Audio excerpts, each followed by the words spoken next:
Hello friends. आज हम लोग देखते हैं गुणनखंड।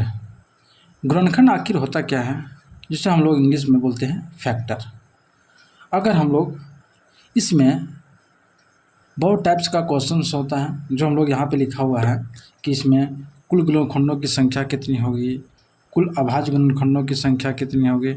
इसी प्रकार से 7-8 इसमें क्वेश्चंस बनते हैं, जिससे हम लोग आज बारीकी तरीके से हम लोग समझेंगे कि आखिर गुणनखंड हम कैसे निकालेंगे।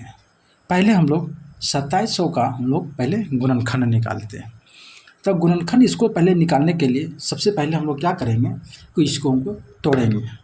फैक्टर का मतलब ही होता है इसे तोड़ना, किन किन नंबरों से यह कटेगा। तो सबसे पहले हम लोग देखते हैं कि 2700 को हम लोग कैसे खंड किया जाए, जो जिससे यह कटे। यहाँ पे स्पष्ट दिख रहा है कि यहाँ पे इसका जो हम लोग 9 × 3 27 × 100 या 27,000 हो जाएगा, मतलब 2700 हो जाएगा। तो 3 का यहाँ पे हम लोग का हो जाएगा, यहाँ पे हो जाएगा हम लोग का 3 का स्क्वायर, फिर यहाँ पे हो जाएगा 3 1 है, ठीक है।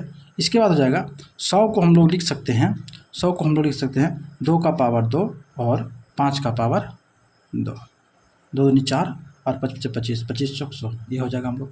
इसे हम लोग और टुकड़ा में छोटा करें और छोटा करें तो यह हो जाएगा हम लोग का 2 का पावर 2 और 3 का पावर हम लोग का 3 और 5 का पावर हम लोग का 2।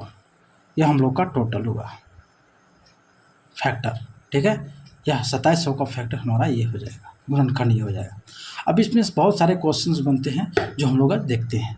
इसमें सबसे पहले हम लोग देखते हैं कि इसमें कुल गुणनखंडों की संख्या कितनी होगी, टोटल गुणनखंड की संख्या कितनी होगी।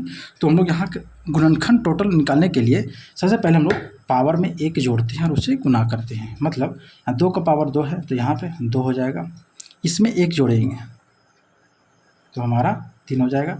इसे हम लोग गुना करेंगे 3 का पावर 1, इसे गुना करेंगे 2 का पावर 1,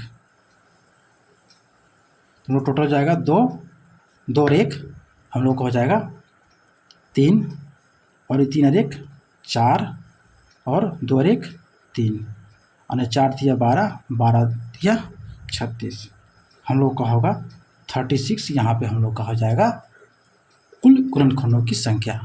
यह हम लोग को क्वेश्चन में अगर पूछे कि 2700 का कुल गुणनखंडों की संख्या कितनी होगी तो यह हो जाएगा 36, ठीक है।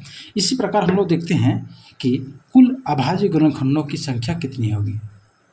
अभाज्य गुणनखंडों की संख्या, तो अभाज्य गुणनखंड की संख्या निकालने के लिए सबसे पहले हम लोग देखते हैं कि इसमें अभाज्यों की संख्या इसमें सब है, 2 का पावर 2, 3 का पावर 3, 5 का पावर 5। तो इसमें सबसे पहले हम लोग क्या करेंगे कि अभाज्य गुणनखंड निकालने के लिए इसमें पहले 2 लिखेंगे, इसका पावर 2 है, हो जाएगा 2। अब इसको हम लोग प्लस करेंगे और इसमें 3 का पावर 3 है तो यहाँ पावर सिर्फ लेंगे हम लोग और प्लस 2, सबका पावर हम लोग ले लेंगे तो अभाज्य गुणनखंड निकल जाएगा 3 2 5 और 1 2 7। तो यहाँ पे हम लोग जाएगा कि कुल अभाज्य गुणनखंडों की संख्या हम लोगों का जाए, क्योंकि सब अभाज्य संख्या उसका पावर हम लोग इतना जोड़ करके हम लोग 100 हो जाएगा। तो कुल अभाज्य गुणनखंडों की संख्या हम लोग का 7 हो जाएगा। अब आते हैं हम लोग सम गुणनखंडों की संख्या। अगर 2700 का हम लोग को सम गुणनखंडों की संख्या निकालना पड़े तो हम लोग कैसे निकालेंगे।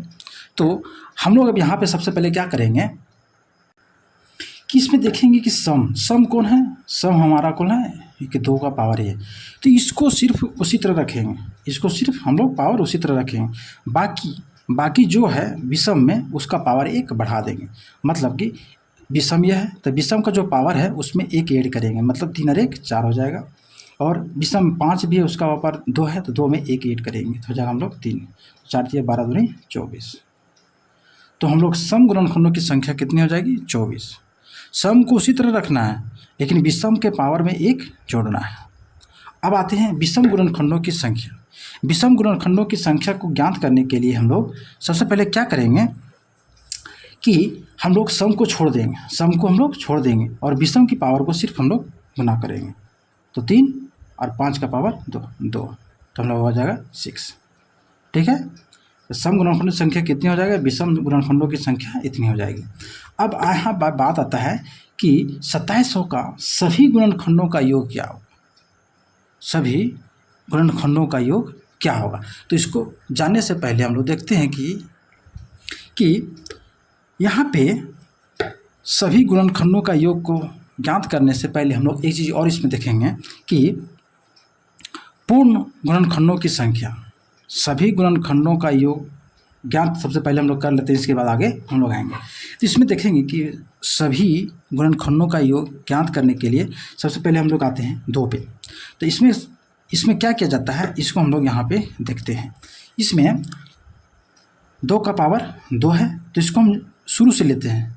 2 का पावर 0 प्लस 2 के पावर 1 और 2 के पावर 2, यानी जहाँ तक चलेगा 0 से लेकर जहाँ तक उसका पावर रहेगा वहाँ तक हम लोग चलेंगे। उसके बाद गुना 3 का पावर 0 प्लस 3 का पावर 1 प्लस 3 का पावर 2 और 3 का पावर 3 हो गया।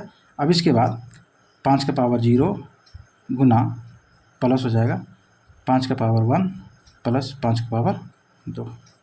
अब इसे हम लोग गुना करेंगे, तो यहाँ पर 0 का किसी का पावर अगर 0 रहेगा तो 1 होगा, प्लस 2 प्लस 4 गुना 1 प्लस 3 प्लस 9 प्लस 27, इसके बाद 1 प्लस 5 प्लस 25। ठीक है, ये टोटल हम लोग का हो जाएगा 4 दूनी 4 2 6 1 7, यह हो जाएगा 40, हो जाएगा 31। ये टोटल गुना करेंगे तो हम लोग का हो जाएगा 8680। तो हम लोग को यहाँ पे हो जाएगा कि 2700 का पूर्ण वर्ग सभी गुणनखंडों का योग इतना होगा। कुल गुणनखंडों की योग जो हम लोग का हो जाएगा 8680। ठीक है, सभी गुणनखंडों का योग जो है, ठीक है, इतना हो जाएगा। अब इसके बाद अगला आता है हम लोग का पूर्ण वर्ग गुणनखंडों की संख्या कितनी होगी। इसमें पूर्ण वर्ग गुणनखंडों की संख्या कितनी होगी। तो पूर्ण वर्ग गुणनखंडों की संख्या ज्ञात करने और पूर्ण घात गुणनखंडों का संख्या ज्ञात करने, ये दोनों हम लोग देखते हैं। तो सबसे पहले हम लोग देखते हैं कि इसमें पूर्ण वर्ग गुणनखंड संख्या कैसे निकालते हैं। तो सबसे पहले हम लोग क्या करेंगे कि स्क्वायर निकालने से पहले इसमें कि देखेंगे कि स्क्वायर किस में आ रहा है। तो 2 का पावर 2 स्क्वायर आ रहा है, 3 का पावर स्क्वायर हम लोग आ रहा है, एक तो अधिक आ रहा है। मिनिमम हम लोगों का यहाँ पे स्क्वायर आना चाहिए। अगर यहाँ पे पावर, यहाँ अगर पावर 7 का पावर 1 रहता तो यह स्क्वायर में हम लोग का नहीं आता। ठीक है, तो यहाँ पे स्क्वायर में सब आ रहा है, उस हिसाब से हम लोग यहाँ पे लिखेंगे। तो यहाँ पे अगर पूर्ण वर्ग गुणनखंड की संख्या निकालनी है तो सबसे पहले हम लोग क्या करेंगे कि 2 का पावर जो 2 है वो एक ही बार है। ठीक है, अगर 4 रहता तो हम लोग 2 बार लिखते हैं, लेकिन एक ही बार है इसलिए हम एक बार लिखें। और इसके बाद 3 का पावर हम लोग का 2 ही बार आ सकता है, 3 बार तो आएगा नहीं सकता है, तो यह एक ही बार आएगा। और 5 का पावर हम लोग का 2 कितना बार आ सकता है, वो एक ही बार आ सकता है। ठीक है, अब इसका बाद 1 आया है तो उसको क्या करेंगे हम लोग, 1 ऐड करेंगे तो हम लोग का हो जाएगा 2, इसमें 1 और ऐड करेंगे तो हम लोग हो जाएगा 2, इसमें और 1 ऐड करेंगे तो हम लोग हो जाएगा 2।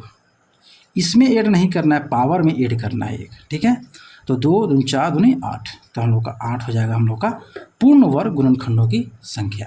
ठीक है, अब इसके बाद आते हैं पूर्ण घात गुणनखंडों की संख्या।